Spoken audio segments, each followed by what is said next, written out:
എന്റെ പൊന്നോ കൊടുക്കത്താ പിന്നെ സ്വർണ്ണക്കടയിൽ നിന്ന് നീ ആഭരണം വാങ്ങിയായിരുന്നോ? ഞാനോ വാങ്ങിയോ എന്നാ ചോദിച്ചത്. ഞാനില്ല. ഞാൻ വാങ്ങിയിട്ടില്ല. നുണ പറയുന്നോ? എവിടെയോ എന്തോ ഒരു തകരാറ് പോലെ. എന്റെ പേരിൽ 7.5 ലക്ഷം രൂപയുടെ മാല വാങ്ങിയില്ലേ? ഇല്ല. ഒലക്ക ആ പറഞ്ഞവനെ ഇങ്ങോട്ട് വിളിച്ചോണ്ടാ അടിച്ചവന്റെ കർണക്കുട്ടി ഞാൻ പൊട്ടിക്കും. ഞാൻ വാങ്ങിയിട്ടില്ല. ഈ ബില്ല് കേട്ടോ. അത്ര വലിയ ബന്ധങ്ങളിലേക്ക് പോണോ ശിവൻകുട്ടി? റേഷൻ കട മറന്ന് മണ്ണെണ്ണ വാങ്ങണോ? ഇത് എന്റെ ഓഫീസിൽ കൊടുത്തേക്കാനും നീ പറഞ്ഞു. എന്തോ വരാൻ പോകുന്നെന്ന് എന്റെ മനസ്സ് പറയുന്നു. ഞാൻ അങ്ങനെ ആരോടും പറഞ്ഞിട്ടില്ല. എനിക്കിത് കിട്ടണം. ദാമു തോന്നിയാസം പറയരുത്. ഞാൻ ഇനി തോന്നിവാസേ പറയൂ. മടുത്തു, എനിക്ക് ജീവിതം മടുത്തു. മുഖത്ത് നോക്കി കള്ളം പറയുന്നോ? സത്യം പറ ചേട്ടായി, ഇങ്ങനൊരു ദിവസം ചേട്ടായി ആഗ്രഹിച്ചിരുന്നില്ലേ?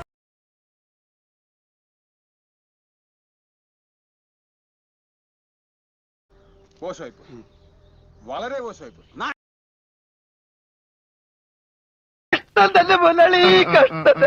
ചെവിയും കട്ടൂടാ കണ്ണും കണ്ടൂടാ. ശിവനെ ഇത് യാത് ജില്ല. ഈ മാല എനിക്ക് സമ്മാനമായിട്ട് വാങ്ങി കൊടുത്തയച്ചതാന്നാ പറഞ്ഞത്. നടക്കുന്ന കാര്യം വല്ലതും പറടാ. നിനക്ക് ഞാൻ സമ്മാനം വാങ്ങി തരാനോ? ഒന്ന് നിർത്തണോ തന്റെ ഈ പുളു? ഞാൻ ഇഷ്ടപ്പെട്ട പെണ്ണാണ് നീ. ഇപ്പോഴെങ്കിലും അത് തോന്നിയല്ലോ. എനിക്കിഷ്ടായി. വിലപിടിപ്പുള്ള എന്താവശ്യപ്പെട്ടാലും ഞാൻ വാങ്ങി തരുമായിരുന്നു. എന്തുകൊണ്ട് ഇത് നേരത്തെ പറഞ്ഞില്ല?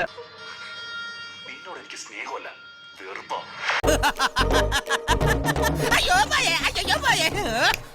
നിന്നെ ഇഷ്ടപ്പെട്ട് ജീവിക്കുന്ന ഒരു കാലം ഈ ജന്മത്തിലുണ്ടാവില്ല. സത്യം പരമാത്രം. അതെ, എന്റെ മനസ്സിൽ മറ്റൊരു പെണ്ണുണ്ട്. ഇനി നമ്മൾ എന്ത് ചെയ്യുമല്ലയ്യ? എന്ന് പറഞ്ഞാൽ മോശം മോശം മോശം മോശം മോശം മോശം അഭിപ്രായം. ശീതൾ, അവളല്ലാതെ മറ്റൊരു പെണ്ണ് എന്റെ മനസ്സിലുണ്ടാവില്ല. Cinema style cheating.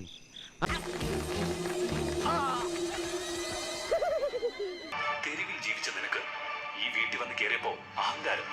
ഓഹരിത്തരം കാണിക്കരുത്, അതിലുണ്ട് കേട്ടോ. ഡയാന രാജകുമാരിയാവാൻ 7.5 ലക്ഷം രൂപയുടെ ആഭരണം. എന്തോ കുത്തി പറയുന്ന പോലെ എനിക്ക് ഫീൽ ചെയ്യുന്നുണ്ട് കേട്ടോ. ഞാൻ പറയുന്നതൊന്ന് മനസ്സിലാക്കണം. ഞാനല്ല ഈ മാല വാങ്ങിയത്. വിശ്വാസം മതി കേട്ടാ. മിണ്ടരുത്. തെരുവ് നായ്ക്കളോടൊപ്പം വളർന്ന നിന്നെ അതെന്നെ ഉദ്ദേശിച്ചാണ്, എന്നെ തന്നെ ഉദ്ദേശിച്ചാണ്, എന്നെ മാത്രം ഉദ്ദേശിച്ചാണ്. അമ്മ കൂട്ടിക്കൊണ്ടുവന്ന് എന്റെ തലയിൽ കെട്ടിവെച്ചതാ. സാറത്രക്ക് ചീപ്പാണോ? അപമാനിച്ചേ ഞാൻ പോയിക്കോട്ടെ. അപമാനത്തിന് തന്നെ അപമാനമാണ് നീ. തെരുവ് നായി നീയും എനിക്ക് ഒരുപോലെയാ. അയ്യോ അങ്ങനെ പറഞ്ഞൂടാ. പിന്നെ ഭാര്യയും ഭർത്താവും എന്ന അഭിനയം ഇവിടെ അവസാനിക്കുന്നു. ആഞ്ജനേയ സ്വാമി.